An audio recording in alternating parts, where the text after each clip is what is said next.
Y'all know what it is. It's Thursday. We still on lockdown. They might have extended it until the end of the world. Who knows now? But it's your boy Bruce Courtside. Got the whole gang with me.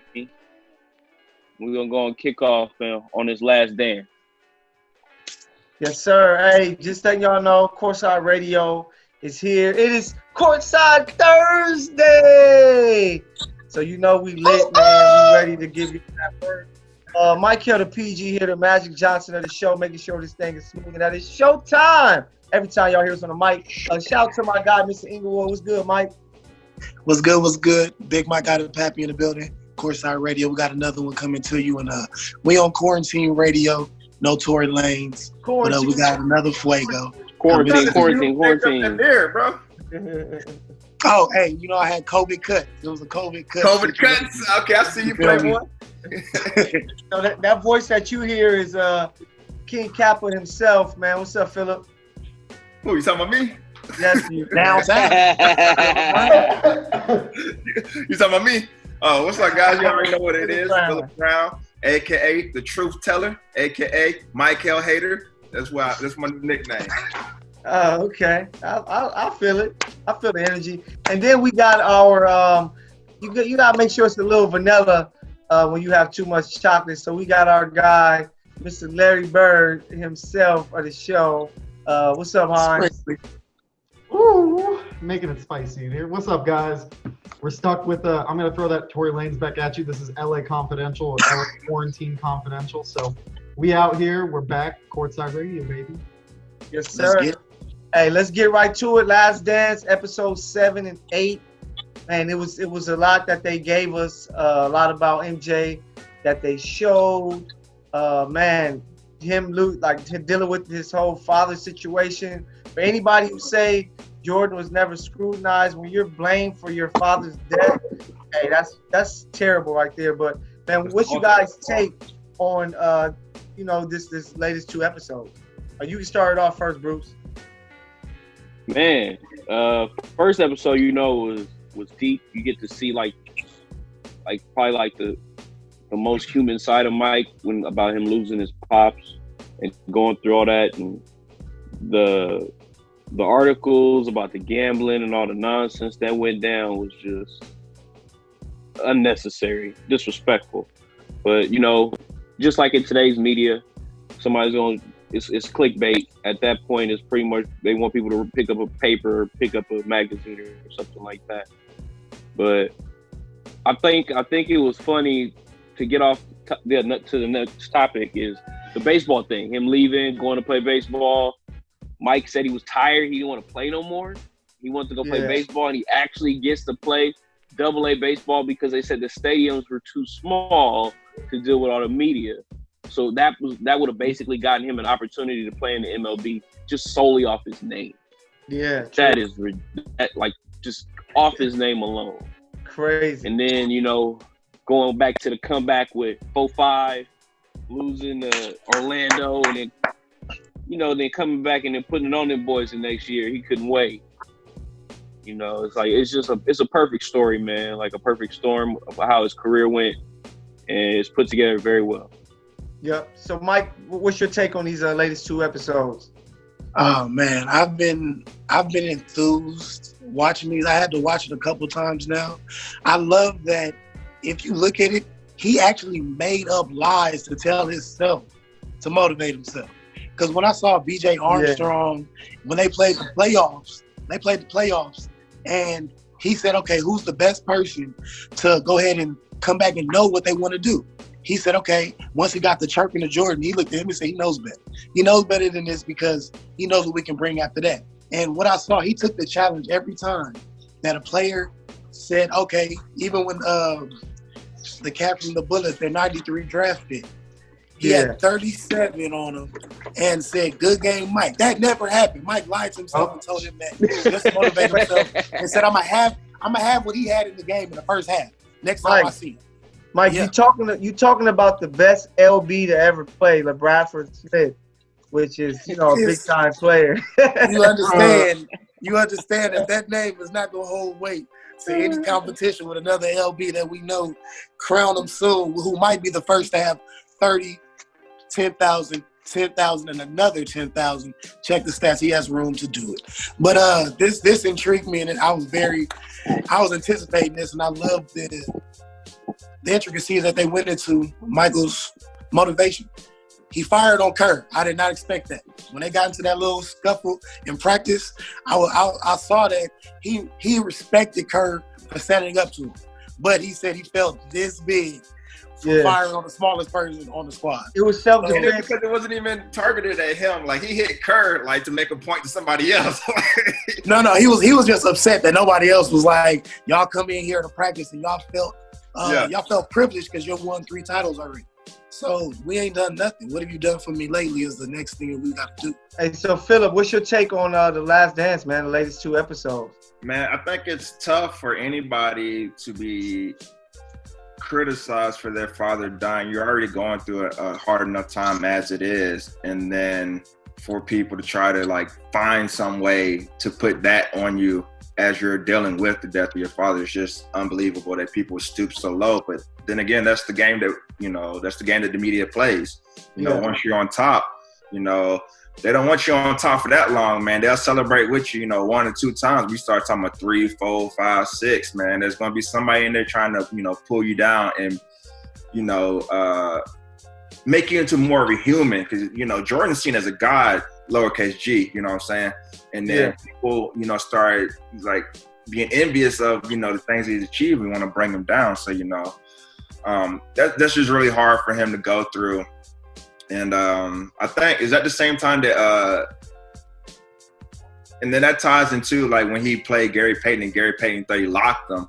But really, Jordan was really just going through everything he was going through on Father's Day. And that's what actually motivated him to actually win that series, man. So he just shows, again, how you can turn a negative into a positive, man. Like, my father's dying, but I'm going to use this energy for some good and go out here and make some incredible plays and win this series, man. So hats off to him as a master motivator of himself and of his teammates. He never let anybody slip, and, he never let himself slip. So, yeah. So, Hans, what do you feel about episodes 7 and 8 of probably the biggest show that's going right now, man, Last Dance? When we mentioned that story that he would make up during the playoff series, the first thing that I thought of was going back to that story where Shaq said that Admiral never signed an autograph for him when he was a kid, and he held that against him and used it as fuel. It's like you're starting to see a correlation with the greatest players using some type of motivator, whether it's making up stories in their own head. And I'm sure going down the road in years to come, we'll hear more from whether it's from Larry Bird or whether it's from guys in this generation like Kevin Durant or Russell Westbrook, stuff like that. Doesn't have to be in there. That's like the first name that you picked. Yeah, of course. Yeah, I'm sure there's some from I'm sure there's some from other guys too across the association. I'm sure Magic would come forward and say that too. But, like, you're starting to see a trend where in order to tap into that next level of true fully basketball, these guys make up narratives in their head. So they're driven to that much greater level of success because they know that they have to almost kick it into overdrive in a sense. And the other thing that I noticed that really stuck out was I did not know that the media tried to spin Jordan's father's passing with Jordan's gambling issues. We always talk about how the media can stoop so low sometimes, and of course the clickbait nonsense.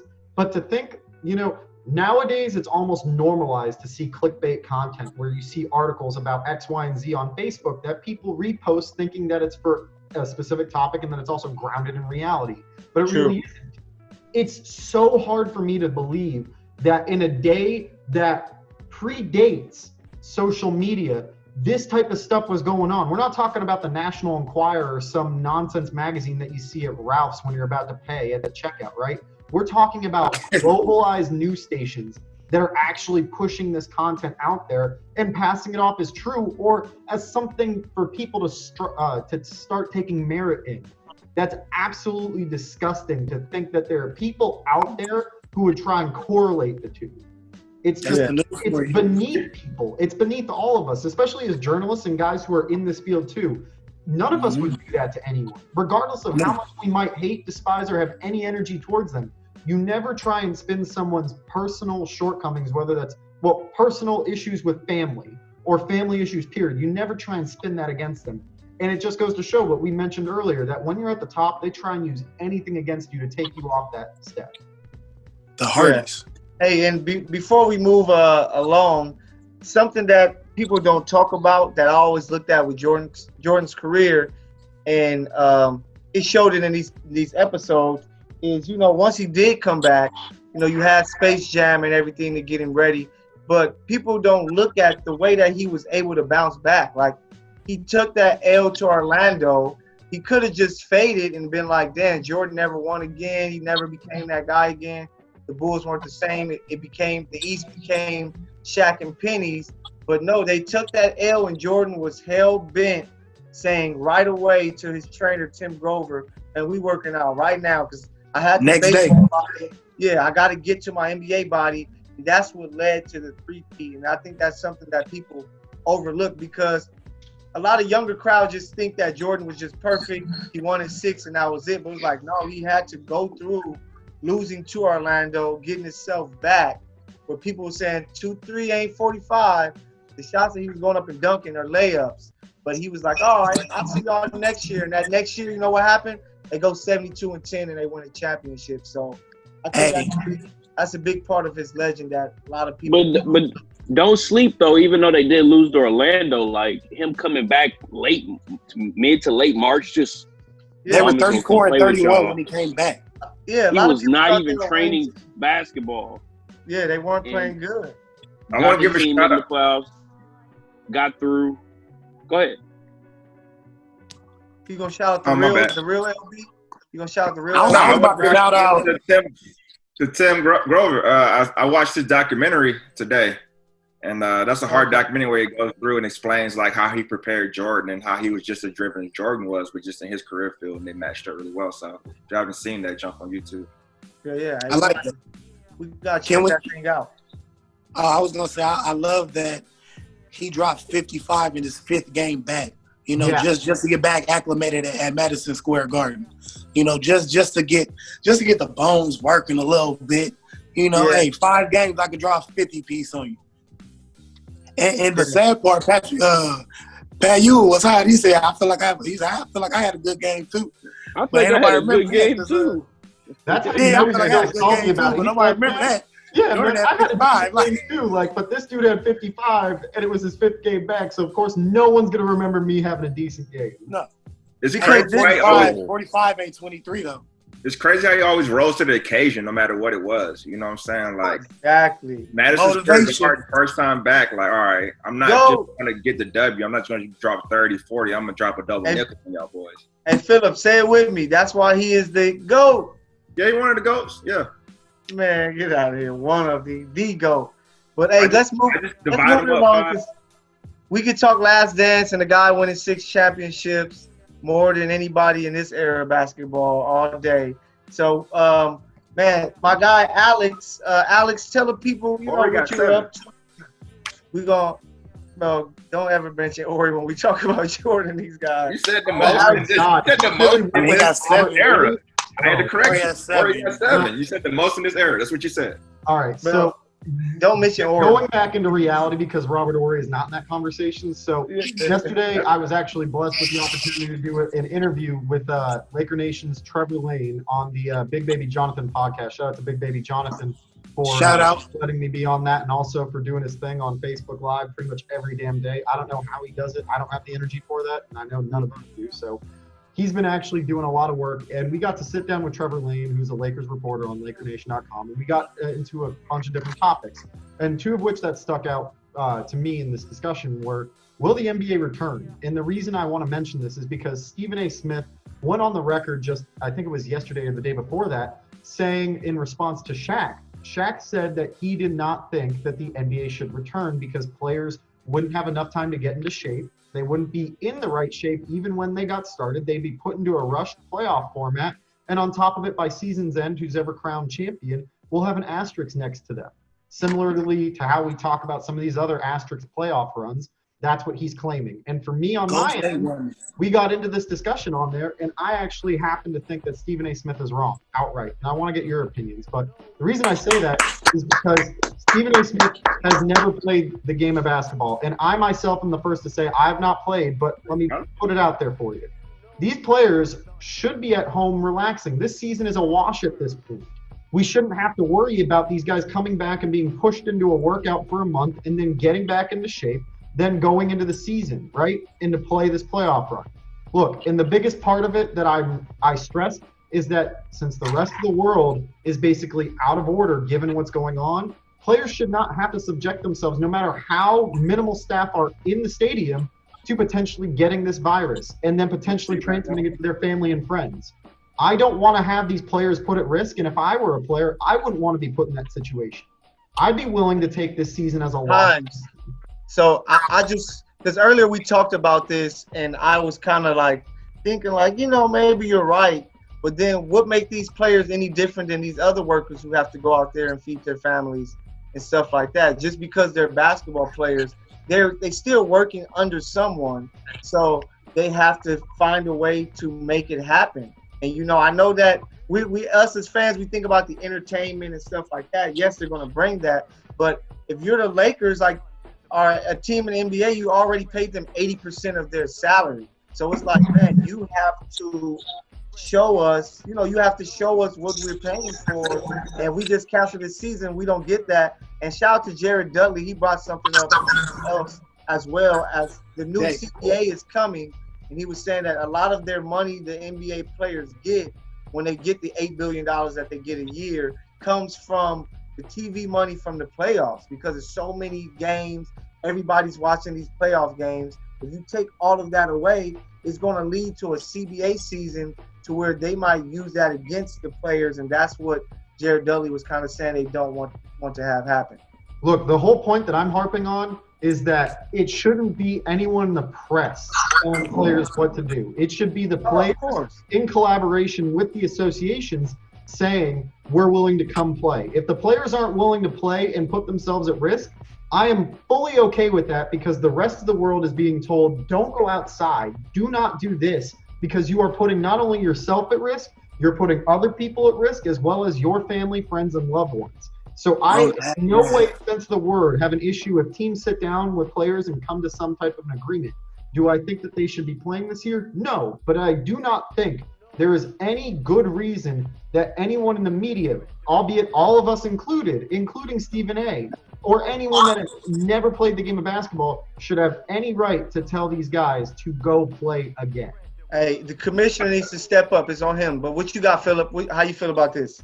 I think it's just a ploy against LeBron. They're always saying it's going to have asterisks again because LeBron's about to win and Lakers about to win another one, bro. They already making excuses as to why this doesn't stand up to any other championship. So this is all a ploy against LeBron James, first off. Second of all, they're going to quarantine everybody in one location. They're going to have anybody in, anybody out. So the only risk, that risk is minimized as far as outer contact with other people and stuff. So if you're on the Disneyland Resort or whatever, Disney World Resort, whatever one's in Florida, you're locked in, and then they have, deliveries or whatnot. That's the same thing that you have at your house. You still have people come deliver you food or whatnot, but you're not going to be out there in the general public. So I think that could be negated somewhat. Of course, there's still going to be some type of risk. But the thing about it is, everybody's at an even playing field in the whole league. It's not like some teams, were affected more than other teams. Everybody had this long break, so everybody's in this together. There's no advantage from this, except for the teams that, took time to get healthier. They're the only ones that have their advantage. There's no negative effect from everybody having the same consequences. And then another thing about this is, like, nobody, what was I going to say? Nobody, so if somebody gets injured or ill, they're not allowed to even continue playing. So let's say in the finals, LeBron gets it or whatever, gets the coronavirus and has to sit out for 2 weeks, and he misses the whole finals, man. So that's like the only negative effect I can see. That's a disadvantage that I also think is a problem. That's why I wouldn't want to. It's no different than an injury. Klay Thompson. A lot of people believe if KD doesn't go down, it's not the same thing as an injury because if he's asymptomatic and he feels like he can still play, but he tested positive for this, then that's not the same thing as injury. If you can play through an injury, they're gonna let you play through it. This thing, they're not going to play through it regardless. Jordan played with the flu. Jordan played with that's the way different. That's completely different. That's exactly the point that I wanted to harp on too, Phil, is that players that do get sick create a major disadvantage for these teams. If you lose LeBron James, if the Rockets, God forbid, lose James Harden, if any team loses their star player to this, that creates a major disadvantage to them, which is exactly why I mentioned the asterisk comes into play. Because if you lose LeBron in the finals for those 2 weeks, like you said, detrimental loss, testing positive, the finals are almost assuredly lost by the Lakers. And no NBA fan, no sports fan, and no sports fan, period, would look at it as that would be only fair. Bruce, that's the only rebuttal to the whole situation. I want them to play, and I think they will play. But that would be my only rebuttal with it being an asterisk if a major player went down with the coronavirus. Hey, Bruce, so what's your take on it? It's kind of obvious and it's simple. Like you said, like if LeBron gets it during the playoffs, like they shouldn't be moving. Like they should be kind of secluded to one area. Everybody that's in and out of that area should not basically be able to leave. But it's kind of like, how do you tell someone that they can't go do something or go pick something up or go grab something or like you know, it's gonna be tough, but technically I think you can police it enough to where like they can control it. They might have a cure, you know, by July for them at least. But facts. I just think like at whatever point the season comes back, they should finish the season, and then even if we have a shortened season like we did with like lockouts or such, next season should be the shorter season. You know, like I think if you've gotten this far, you should at least figure it out, see what was going to happen there, and then give yourself time to kind of adjust in between and move on to the next season. You saying like being out a whole month, I mean, like practicing for a month and then playing games, like that's what they do every year. Training camp starts, you go play preseason and then you go to the game like right away. Preseason is very short now. Training camp is only like 3 weeks or something like that. So they've been in good shape. This is them getting a good rest because it was at a point in the season where they had played a lot of minutes. We were at 60-something games already. So them getting an early break and then having to come back, like they'll be fine. Like we'll always be all right. Mike, what's your take on this? What should the NBA return? What do you feel? I feel like safety should always be first in this aspect due to the health of all players involved, all family members involved, all workers, all media that will be there. Because when they were talking about going to Disneyland or Las Vegas, they're talking about everyone that will be there, media involved, will have to be quarantined in. So I understand it, and we're going on the health and the safety aspect of everything. But I feel like if the season does return, I would like it, but I would feel like it has to be in the most safest way to where like, okay, we're not going to put any players in jeopardy. Let's go ahead and let's finish this, but let's not jeopardize the season. Like they're talking about putting an asterisk on it, and I was like, I don't see that an asterisk should be on it, but I feel like due to this situation, it's a world and a pandemic that no one can control. Yeah. If they do have the cure, we know why it's not being put out there. I'll talk about that later. Hey, I can tell y'all one thing. Magic has the cure for sure. But Magic, hey. But the thing is, we have to understand there's no money in the cure, but there's money in the medicine. So we'll leave it at that. And I would love to see the NBA season come back, but yeah, I don't see it coming. If it does, it will have to be a shortened season, lockout wise, like Bruce was saying. But it's gonna be heavy. I hate the Shaq said the asterisk part because then you have to say that about 99 with Duncan. Then you have to say that about 2012 with the Heat beating OKC because that was a shortened season. So what it comes down to, just so we can move it along, it just comes down to the great commissioner, Adam Silver. He stepped in really fast with that Donald Sterling situation. Now he did step in and make the drastic decision. But, hey, big news, at least to us hoopers, about 2021. Like there's going to be a new basketball that's going to be played with, and it is the Wilson basketball, which I feel is the best basketball. True gym ball, baby.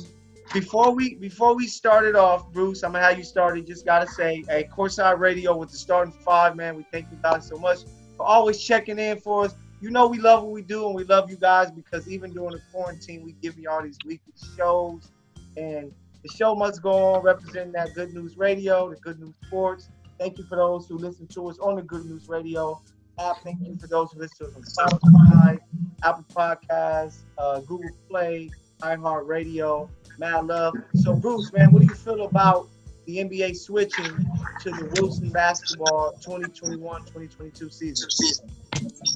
About time. Thank you. Time. The best basketball is the ball that's played with in college and high school. Facts. That buttery, soft. Woo. Like, I don't even know how to describe it. You don't remember the TF1000s? Yeah. TF1000s. Series model and everything. Man. Yeah, you know the TF1000s ain't no joke, but yeah. It basically put Wilson into pretty much pro. They're in college and high school. They also are going to be the first of like the African basketball league out there. They're gonna it's like basically anything that NBA is involved in is gonna now be Wilson. And like I said, they've basically taken over for like all basketball. Spalding just took the volleyball. Not changing. Yes, Spalding might fade away. What you feel about it, Philip? You being because when you played overseas, what was it? The FIBA ball? Yeah, the Bolton, whatever. Bolton. There you go, Bolton. Yeah. But we saw what happened last time the NBA tried to switch balls. That was terrible. Horrible. That was Spalding though. That was Spalding still. I'm just throwing a reference. No, yeah. I'm just throwing a reference. You know what I'm saying? You got to jump on me. Yeah, I'm just throwing a reference. It's terrible. This move, I'm with. You know what I'm saying? I'm with this move. I like this move. But at the end of the day, if you're a hooper, man, you're going to get those balls in training camp. You're going to touch it and be fine. You know what I'm saying? We all played with some crazy balls in the past and still drop buckets. Hey, so, Phil, you ever hoop with a ball with a titty in it? Of course. Titty on it, yep. Drilling this way. Had to figure out how to get your handle right. How about the ones you get from Magic Mountain after you hit the three with all the extra air and then you those extra, the ones that you feel like it should explode in about 2 shots. Oh my God, the bounce way up here. Harry, I can't help that. I can't help it. I'm sorry. If it hit the rim, it's off. It's off. If it don't touch the rim, it's gone. It gotta be ball. As far as ball quality, it shouldn't change anything, man. It should be good to go. Pause. Yo, Mike, that's weird. But Mike, what you feel about that? I was waiting on Bruce to get on my head, so I had to go on and call myself out. I appreciate the change. I like the change. Wilson has been an amazing ball for true hoopers. It's a gym ball. That's what I was saying earlier. I feel like Wilson is one of the most durable gym balls, but it's the most efficient. You have the velvety smooth grip. You have the touch when it comes off the fingertips. It's just one of those that it's like, you know, when you get the roll on it, you was like, oh yeah, we running this one today. You ready to TF1000. Speaking of TF1000 running. Speaking of the grip on it, man. Everybody know about this stuff with Michael. This ain't one of the ones you gotta like line your hands up on the lines to like palm it. You can like palm it on the leather part of it. You don't know nothing about that, Michael. You know the cold part where you had to throw them in there. Like Michael cannot palm a basketball. The Wilson, I can at least like palm it a bit, but like the Spalding, I never could. That's what I'm saying. It got better grip all over the ball. Way better grip. So Michael used to do the little cradle cup. Yeah, you were doing it like this, holding it. He had a little cradle cup. I actually can hold it for about 5 seconds until we like slip out. That's what I'm talking about. I need that video evidence. Let's go get the ball. I'm fact checking that. Hey, Hines, so what do you feel about the ball change, the Wilson? This ain't no more good. Bro, I know, that's the thing. Like, I used to play at the I was just looking for one too. I hate you, Phil. I used to play at the park with the Spalding ball all the time, and then I remember playing in the gym at Beverly, and they switched it on us, and they had us with the fucking Wilson basketball, and I'm like, Sean Game? Yeah. Man, it's the evolution, y'all. It's the Wilson evolution. Yeah, that's the best one. I love that one. The evolution. That's the one I was thinking of. I hope they go to evolution. I hope they go to evolution. I was wrong. My bad. Yeah, the evolution is. TS100 nice though. No, those is the Spaldings, but that's the good Spalding with the good leather. Yeah, the TF. The NBA. TF is the Spalding. They use that in the high school like playoff games and stuff like that. But Wilson was always the best ball. Like the college basketball was always the best basketball to me. And now NBA finally caught on. So now you have everybody gonna have jump shots because it's gonna be easy to shoot. Isn't it crazy to think that in the last couple of years we've seen the NBA go from Adidas jerseys and Spalding basketball to the Wilson basketball and the Nike jerseys? Upgrade. It's the takeover, baby. Man. It's the culture. And shout out to Zion, man. He's starting the wave, bro. It's all Zion. They getting out of these 30-year deals that they had with these companies. Yeah. Exactly. Everything is in the new wave. They're getting out of these Scottie Pippen deals, but I want y'all to chime in on this week's Hating Ass Michael segment. And it's you ain't already done it? I thought you already did it. Get out of here, already did it. But this week, who I'm hating on, anyway. Y'all know who I'm hating on? And I'm sorry to say this, but I'm hating on the Sports Academy. Why are they taking Mamba from the Sports Academy? Like, look, I know they're saying they want to honor Kobe, but how you honor got asked. They got asked. By who? No. Asked by Debo. Apparently, Debo. We're not changing it because it's Mamba. We want to keep his name in it. Sports Academy. 10 years from now, you're gonna be on Sports Academy. Ain't that the one next to Here it is. Ain't that the one that's the Big Five? Or Mamba Sports Academy removed Mamba from the name at Kobe Bryant's estate's request. No, I know that. I know they said the. I didn't know it was the estate's. Well, still, I wouldn't want to take it out. What did they sat down and I still wouldn't take it out. Yeah, I want to keep Mamba in it because 10 years from now, for kids growing up, if you just say Sports Academy, they're not going to know any connection to Kobe. But if you said Mamba's Sports Academy, that Mamba would last forever because it is respect, though. That's what I'm hating on this week. That's Michael's hating ass.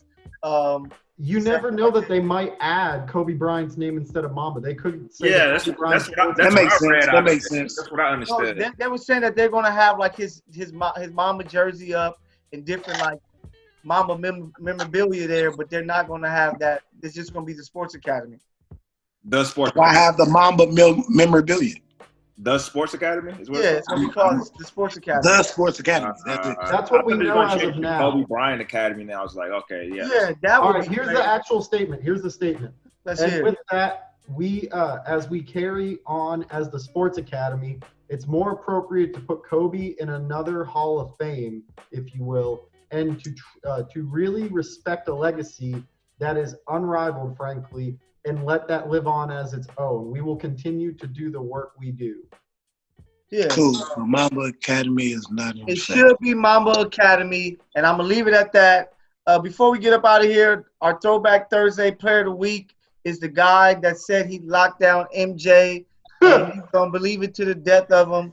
That's Gary Payton. So make sure you guys is tuning in and listening, that you check out our Instagram page, Courtside Radio, so that you guys can see some highlights, because GP was a hell of a player, Hall of Famer, one of those top, 10, 12 point guards ever. And, man, he was a great. But shout out to the guys, Himes, Mr. Downtown, Phillip Brown, the center, Bruce, Mr. Inglewood himself, the shooting guard, Mike, Courtside Radio, starting 5. The show must go on. Quarantine Files number 6. Hey, we thank y'all for tuning in. And make sure you guys tap in. Shout out GP for the assist. Yes, sir. Thank you, GP. With the new meme. Meme. Hey, shout out to the real LB, the Bradford Smith, man. You that guy, bro. 37. Courtside Radio. Thank y'all for tuning in to Good News Sports, Good News Radio. Yes, sir. Peace.